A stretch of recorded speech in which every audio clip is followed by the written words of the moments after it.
অনেক দিন আগের কথা। এক হিরণী ছিল। সে এক গভীর জঙ্গলে থাকত।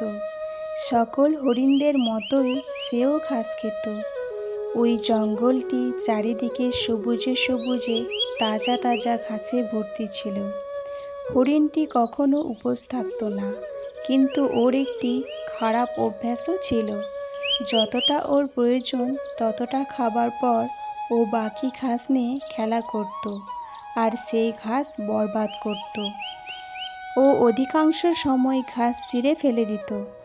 একদিন এক ঘাস হিরণীর সঙ্গে কথা বলবে বলে ঠিক করে।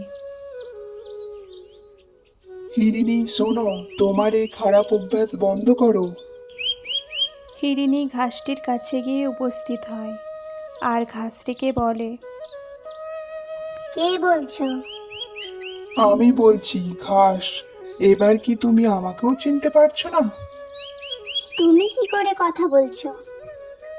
যখন প্রয়োজন হয় তখন আমাকে বলতেই হয়। তুমি হিরনি খুব শয়তান। এটা আমি কখনো বলিনি যে তুমি আমাদের খেও না। অবশ্যই সব ঘাস খেয়ে ফেলো, কিন্তু নষ্ট করো না। তুমি কি ব্যাপারে বলছো আমাকে? তুমি তোমার শয়তানি বন্ধ করো। আমার যা করতে ভালো লাগবে আমি তাই করব। তুমি কে বাধা দেওয়ার? এই কথা বলে হিরণী ওখান থেকে চলে যায়। এই ঘটনার বেশ কিছুদিন পার হয়ে যায়। এরপর একদিন হিরণী যা করতো তাই করছিল। হঠাৎ এক সিংহ সেখানে আসে। হিরণী সেই সিংহটিকে দূর থেকে দেখতে পায়।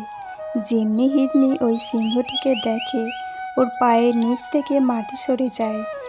হে ভগবান, ওই সিংহ এই দিকেই আসছে।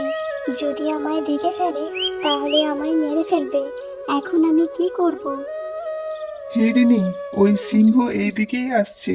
সিংহ তোমায় দেখে ফেলার আগেই তুমি ওই কোণের দিকে ঝোপের কাছে গিয়ে লুকিয়ে পড়ো, যেখানের ঘাস তুমি এখনো নষ্ট করনি। তাড়াতাড়ি যাও হিরনি।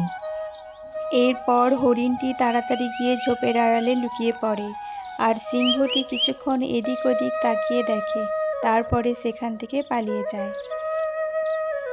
সিংহটি চলে যাবার পর হিরণী ঝোপের আড়াল থেকে বেরিয়ে আসে আর ঘাসটিকে বলে, ধন্যবাদ ঘাস, তুমি আমার জীবন বাঁচালে।